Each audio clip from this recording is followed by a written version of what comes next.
una sa lahat. Sunod-sunod ang pagdaan ng mga truck sa kalsadang yan sa Maynila. Maya-maya pa, sumabit sa footbridge ang isang container. Kumalas ito at nadaganan pang isang taxi. Ang buong detalye ng balitang yan, abangan!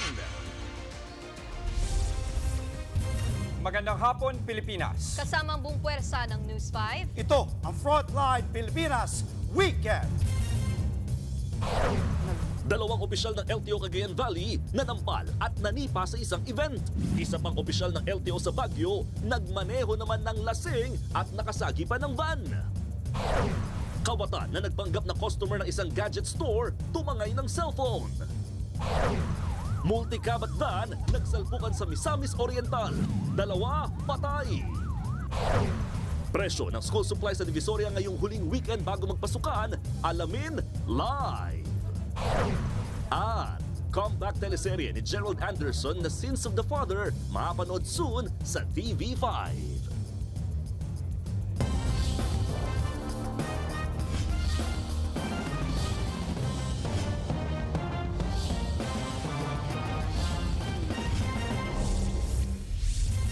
Sibak sa pwesto ang hepe ng LTO sa Baguio City matapos magmaneho ng lasing at makasagi ng isang van. Sa Cagayan Valley naman, tanggal sa pwesto ang isa pang LTO director matapos manampal at manipa sa isang event. Nasa frontline ng balitang yan, si Gerard de la Peña. Viral ang video na ito sa isang hotel sa Tuguegarao City. Sa gitna ng isang event, sinampal at tinadyakan ng dalawang lalaki. Ang dalawa pang lalaking nakaupo. Bigla tuloy tumigil ang tugtugan. Ang mga nanakit na lalaki, napag-alamang sina LTO Region 2 Assistant Director Manuel Baricua at Chief Enforcer Charles Ursulum. Nag-ugat umano ang insidente nang tumanggi ang singer ng event na lumapit sa mga opisyal. Dito na raw nila sinaktan ang mga kasamahan ng singer. Dahil dyan, pansamantala munang nirelieve sa pwesto si Director Baricua habang gumugulong ang investigasyon. Hindi na muna nagbigay ng pahayag ang mga opisyal at ang mga biktima na desididong magsampa ng reklamo. Gabi naman nitong Martes nang masagi ng van ang isang kotse sa kahabaan ng Ligarda Road sa Baguio City. Kinilala ang driver ng van na si Engineer Edelberto Bungawin, hepe ng Vehicle Registration sa LTO Baguio, habang ang driver naman ng kotse ay isang abogado. Sa pagresponde ng mga pulis sa insidente, napansin nilang lasing raw si Bungawin. Nang magpositibo sa alcohol test, agad siyang inaresto at diretsyong pinasibak sa pwesto. Hindi namin tinotolerate yan. Much more, dapat nalaman pa ng taas kaagad. Very clear, being an LTO officer for how many years. You should know yung anti-drunk driving. Giit naman ni Transportation Secretary Vince Dizon sa insidente. Yung pagmamaneho ng lasing, hindi lang yan simpleng violation. Yan ay napakadelikadong violation na naging makadisgrasya. So, unacceptable ito. Nagbabalita mula sa frontline, Gerard de la Peña, News 5. Samantala, sumabit sa footbridge ang kargang container ng isang trailer truck sa Maynila. Nadaganan tuloy ang kasabay nitong taxi. Nasa frontline ng balitang yan, si Nina Ongpaco. Pasado alas 12 ng hating gabi kanina nang makunan sa CCTV ang pagdaan ng isang trailer truck sa ilalim ng footbridge sa may CM Recto Avenue sa Maynila. Dare-derecho lang dapat ang truck nang biglang sumabit sa footbridge ang karga nitong container. Kumalas ang container at nadaganan ang nakahintong taxi sa gilid. Wala namang tinamong sugat ang driver ng taxi na si Lito, pero hindi niya naitago ang nyerbiyos sa nangyari. Buti na lang pag-garahe na siya kaya wala ring pasaherong nadamay. Pagbaba ko nga, ramdam ko yung tuhod ko nanginginig eh. Kasi nga, biro mo, laki-laki nun eh. Pumatong sa ibabaw ng taxi. Pinasadyos ko na lang eh. Kala ko nga magtutuloy-tuloy yung pagbagsak ng container eh. Nakaligtas man sa aksidente, problemado naman si Mang Lito kung saan kukuha ng panggastos sa nasirang bubong ng taxi niya. Ayon naman sa MMDA, posibleng masyadong mataas lang ang mismong truck kaya subabit sa footbridge. Nakakadaan naman daw kasi roon ng ibang trailer truck. Wala kasing laman, baka pagdaan nila tumalbog, pag-angat, sumabit dun sa ilalim. Inabot naman ng 2 oras ang clearing operations bago natanggal ang container at taxi. Patuloy pa ang ginagawang investigasyon ng Manila Traffic Bureau sa nasabing aksidente. Nagbabalita mula sa frontline, Nina Ongpaco, News 5. Sa kulungan ang bagsak ng lalaking nagpanggap na buyer para makanenok ng cellphone sa isang gadget store sa Maynila. Nasa frontline ng balitang yan, si Nina Ong Pauco. Kumakaripas ng takbo ang mga lalaking yan umaga nitong Biyernes sa Blooming Treat, Santa Cruz, Manila. Hinahabol na pala nila ang nagpanggap na buyer na tumangay ng cellphone sa isang gadget shop. Ayon sa mga pulis, sinamantala na nagpanggap na buyer ang paglingat ng bantay ng shop. Dito na itinakbo ng lalaki ang cellphone. Hanggang sa nagkasundo ata sila doon sa 5,500 na worth na cellphone. Hanggang sa aksidente, hanggang sa may dumating ng panibagong customer na nabaling yung atensyon ng ating complainant. Sumigaw daw ang bantay kaya agad nagtakbuhan ang mga bystander para habulin ang kawatan. Buti na lang ay may rumorondang pulis sa paligid kaya naaresto rin ang fake buyer. Depensa naman ng sospek, nagawa niya magnakaw dahil natanggal siya bilang tindero ng baboy dito sa Maynila. Uuwi raw sana siya sa kanyang probinsya sa Tarlac. Labis din ang paghingi niya ng tawad sa may-ari ng gadget store. May-ari ng store na ninakawan ko mang patawarin niya ako. Nagsisisihan ko naman yung ginawa ko. Nakakulong na ang sospek at mahaharap sa reklamong robbery. Nagbabalita mula sa frontline, Nina Ong Pauco, News 5. Dagsa pa rin ang mga mamimili sa Divisoria 2 araw bago ang muling pagbubukas ng mga eskwelahan. At live mula sa Maynila, nasa frontline na balitang yan si Elaine Fulgencio. Elaine, kumusta ang last minute shopping dyan?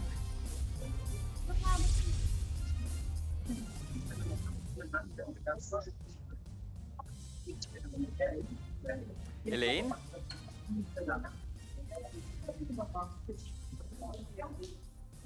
Hello, Jeff? Yan, Elaine, kumusta yung last minute shopping dyan ng mga kapatid nating namimili ng school supplies bago magsimula ang pasukan?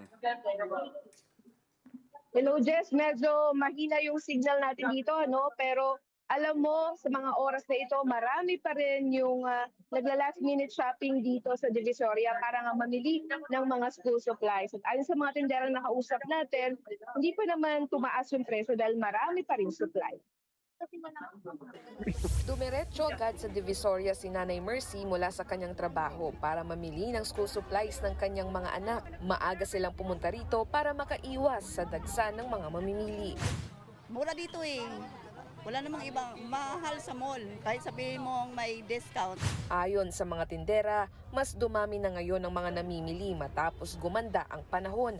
Pero wala pa naman daw paggalaw sa presyo ng mga paninda dahil marami pang supply. Marami na po talagang bumibili. Same pa rin naman po, basta po makakaya po sa makakaya po sa puhunan. Nananatili ang presyo ng mga notebook sa 15 hanggang 35 pesos depende sa klase. Kung nagtitipid, may bundle promo na nasa 130 pesos ang 10 piraso. Ang writing pad nasa 20 hanggang 25 pesos. Ang lapis, nasa 6 pesos ang pinakamura at 20 pesos ang pinakamahal. 7 hanggang 25 pesos naman ang presyo ng ballpen, habang nasa 25 hanggang 100 pesos ang crayons depende sa brand. Mabenta rin ang mga bag na nasa 80 pesos hanggang 400 pesos depende sa laki. Samantala, patuloy ang paghahanda ng Department of Health para sa balik-eskwela sa June 16. Ayon kay Health Secretary Ted Herbosa, magsasagawa sila ng health checks sa ilang public schools. Well, we're going to do some check-up of the first-time schoolers. So, meron kaming, recently nagkaroon ng di ba, Brigada Eskwela. Ang chinek up ko yung mga teacher. So, pagdating ng opening ng school, check upin natin yung mga first-time schoolers for nutrition, for eyesight, for hearing, di ba? So mag-health checks kami in the different public schools. Jess, kung kaya pa nga ng budget, ay huwag din kalimutang bumili ng palangga sa ulan gaya ng payong at kapote para iwas sakit sa mga chikiting, lalo't ulan season na naman. Jess? Maraming salamat, Elaine Fulgencio, live mula sa Divisoria sa Maynila. Susunod, 2 patay sa salpukan ng multicab at pickup. At buhawi na nalasa sa gitna ng isang basketball tournament. Lahat ng yan sa pagbabalik ng Frontline Pilipinas Weekend.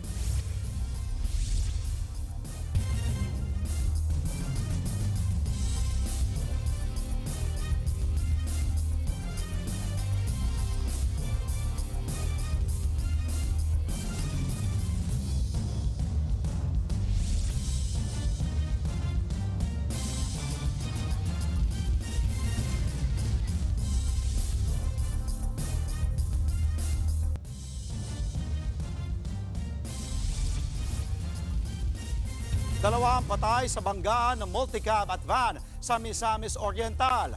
Nangyari po ang insidente sa barangay Buko sa bayan ng Kinugitan. Sinubukang umiwas ng van pero nawalan ito ng kontrol. Napuruan ang dalawang sakay ng multicab na parehong binawian ng buhay. Sugatan naman ang 17 sakay ng van kabilang ang 1 dosenang menor de edad.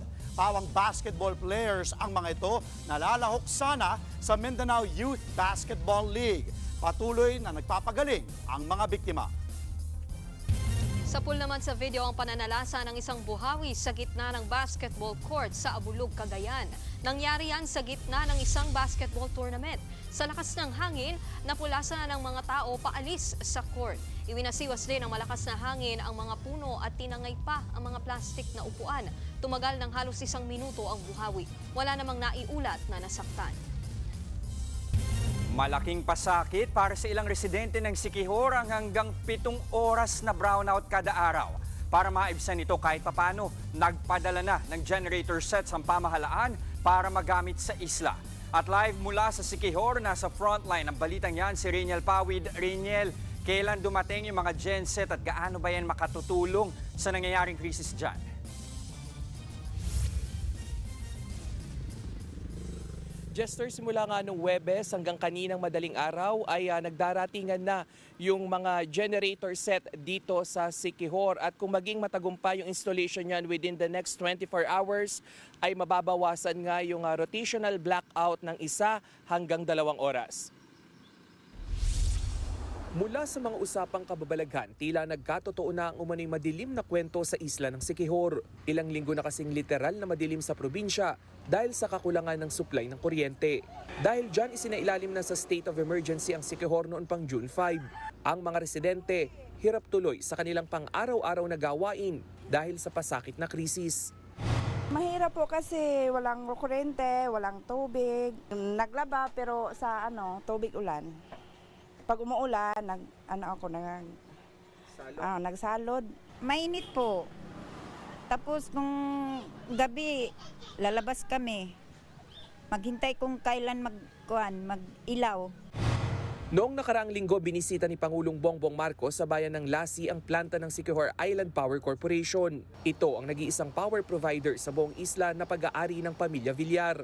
Pagtitiyak ng Pangulo, 6 months from now, we will guarantee that there will be a long-term solution. Hindi na itong patsi-patsi na napilitan nating gawin ngayon.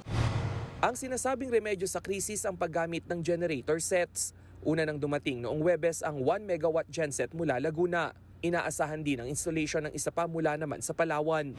Kung walang aberya, June 15 matatapos na raw ang rotational brownout sa buong isla. Pero ayon sa palasyo, may problema ang pinadalang gensets ng SIPCOR. Kaya naman mag-i-issue ng show cause order ang Energy Regulatory Commission o ERC laban sa korporasyon. Maraming issue ang dapat tugunan ng SIPCOR. Very low fuel supply inventory, delayed procurement and unavailability of spare parts, and unsynchronized preventive maintenance of diesel power facilities. Gugugulan ito ng pondo at oras ng administrasyon para sa ikagiginhawa ng mga mamamayan sa Siquijor, na dapat ay responsibilidad ng kumpanyang pinagkakatiwalaan ng pagiging power provider.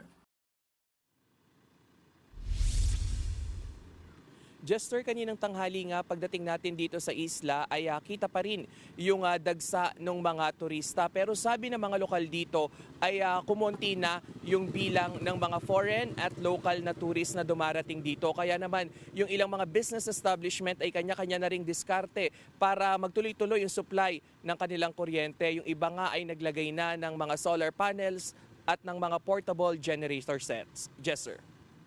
Nagulat mula sa Siquijor, maraming salamat, Reniel Pawid. Mga kapatid, ulat panahon naman po. Magiging maaliwalas at mainit ang panahon bukas sa maraming lugar. Pero posible pa rin ang biglaang ulan dahil sa easterlies and winds at Intertropical Convergence Zone o yung ITCZ.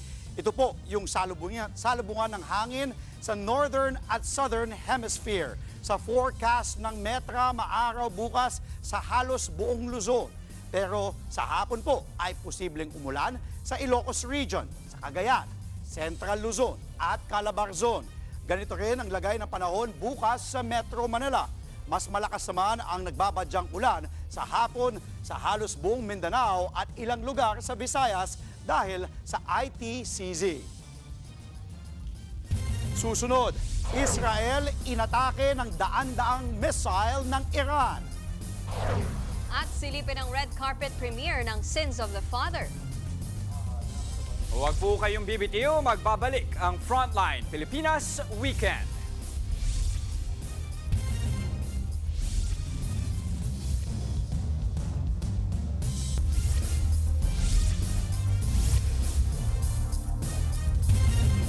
Umulan ng daan-daang missile sa West Bank at Jerusalem matapos atakihin ng Iran ang Israel.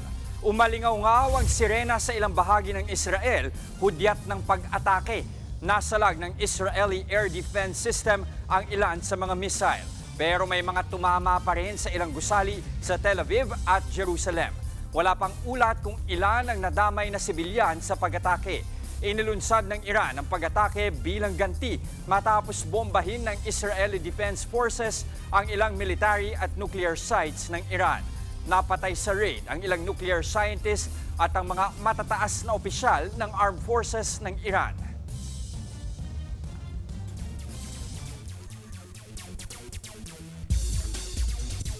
Hawak na ng Magnolia Hotshots ang twice-to-beat advantage para sa PBA Philippine Cup quarterfinals. Yan po ay matapos nilang talunin ang TNT Tropang 5G 88-83 kagabi. Sumandal ang Hotshots kay Zave Lucero na nagpakawala ng 24 points, 8 rebounds at 3 steals. Tinapos nila ang elimination round na may 8 wins at 3 losses. Bumagsak naman ang TNT sa 6-5 sa standings. Panalo rin ang Phoenix Fuel Masters sa huling laro nila ngayong PBA season matapos pataubin ang Blackwater Bossing 124-109. Kapwa nagtala ng career games sina Jason Perkins at Kenneth Tuffin matapos ang combined 68 points. Natapos po ang Phoenix na pang-siyam sa standings, 4 na panalo at 7 talo. Sa ilalim nila ang Bossing na may 2 panalo lang sa 11 games. Samantala, tabla na ang serye ng Oklahoma City Thunder at Indiana Pacers sa NBA Finals. Nakalusot ang Thunder sa Game 4, 111-104. Biglang nag-init si MVP Shai Gilgeous-Alexander sa fourth quarter. Miscore si SJ ng 15 sa kanyang 35 points sa last 4 minutes para madala ang panalo. Ito ang dahilan kaya nabura nila ang 10 puntos na kalamangan ng Pacers sa 1 punto ng laro. Bukod kay SGA, maganda rin ang nilaro ng isa pang all-star ng Thunder na si Jalen Williams na umiscore naman ng 27 points. Kasunod po nito, babalik na sa Oklahoma City ang serye para sa Game 5. Gaganapin yan sa Martes, 8:30 a.m. oras dito po sa Pilipinas.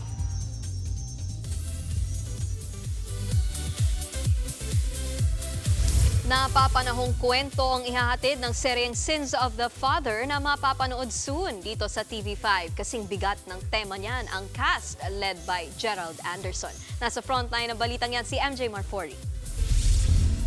Gusto nating I will make your money work for you. Unang banat pa lang ni Volpe Cup Best Actor John Arcilla bilang si Mike Trinidad. Alam mo nang magva-viral ang upcoming JRB Creative Production at ABS-CBN produced Todo Max Primetime show na Sins of the Father. At ang comeback serye na yan ni Gerald Anderson, mapapanood soon sa TV5. Napapanood ng tema ng serye na tungkol sa scamming. Pag may proyekto po ko, sana may social awareness and sana may mapupulot na aral yung mga tao pag pinanood nila. Bukod kay Gerald, comeback serye din ito ni Jessie Mendiola. Almost 6 years kasi ako nagpahinga. Tapos hindi ko po talaga akalain na babalik pa ako. Kaya I'm very grateful. Actually, ngayon naninibago pa ako eh. Kasama rin sa cast na Francine Diaz at Seth Fedelin na may paalala sa Gen Z pagdating sa pera. Bawasan ng pagkahilig sa easy money. Maliit na pasok ng pera sa investment, malaki ang balik. So, parang imposible naman na ganun.